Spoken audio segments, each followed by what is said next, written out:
few years back for my boy Robert, but he's not too keen on farming, so I just rents it out.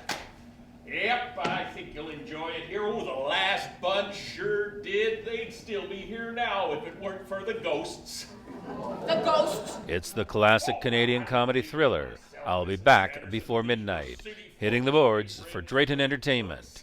Director, James Kall. I'll Be Back Before Midnight takes place in a very remote farmhouse in the middle of nowhere in the country in Ontario, where this very uptight urban couple is plopped down in this setting, and that's sort of where the play kicks off and things start to go bump in the night, which is unfortunate because our heroine has just come out of a hospital where she's had a nervous breakdown.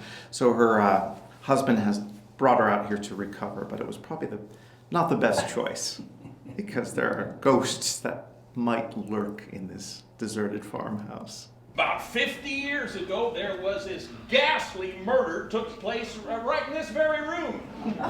Young woman about your age. What was that? Greg, there was a murder committed in this very room. Oh, a long time ago.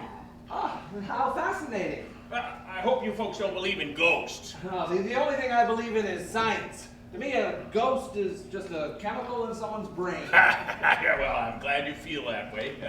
Four wonderful actors, Daniela, Vlaskalic, whom I had the pleasure of directing in How the Other Half Loves a few years back. She is our heroine, and so she gets on that roller coaster ride at the beginning of the play, and just she's the one whose journey we're following.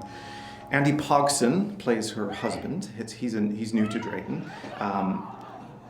Great comic timing, but also can get into there deep and to the scary parts. Sandy Winsby, who has been here before many times, is playing the lovable next-door neighbor, Farmer George, who's got all his words of wisdom.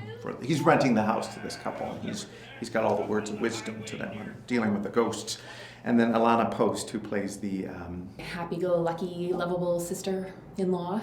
That's not true at all.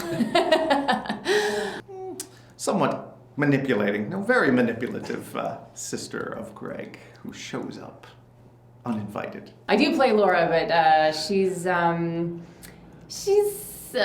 for her own best interest, I would say, and what she thinks is best for her brother, but not sure Jan is necessarily top of her concern in her big plan, so yeah, not always the nicest lady in the world. What do you mean by that?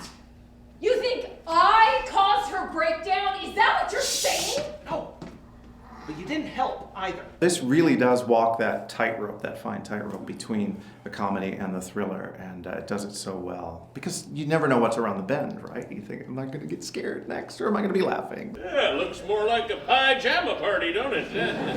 He wasn't just a prowler. He was in here. He had a knife. You're always guessing who's involved and if, well, maybe this person's the one causing all the trouble. Well, maybe it's that person. You never really know. It's always flowing that it could be anyone at any one time. Or it could just be Jan imagining that all these things are happening. So you never really know. It's a good script that way. I'll Be Back Before Midnight. St. Jacob's Country Playhouse through March 30. Huron Country Playhouse, July 2 through 12. King's Wharf Theatre, July 16 to August 2. How long will you be? God, I wish Greg wouldn't go on these runs. Stop fretting, Jan. I'll be back before midnight, just for you. It was your stereophonic system they was after, I'll bet. That's all the kids want these days. Robert was the same, always pestering me to buy him one. He's in the city now, up to his ass in stereophonic systems, no doubt. He was hideous to look at, kind of deformed. Sounds just like my son.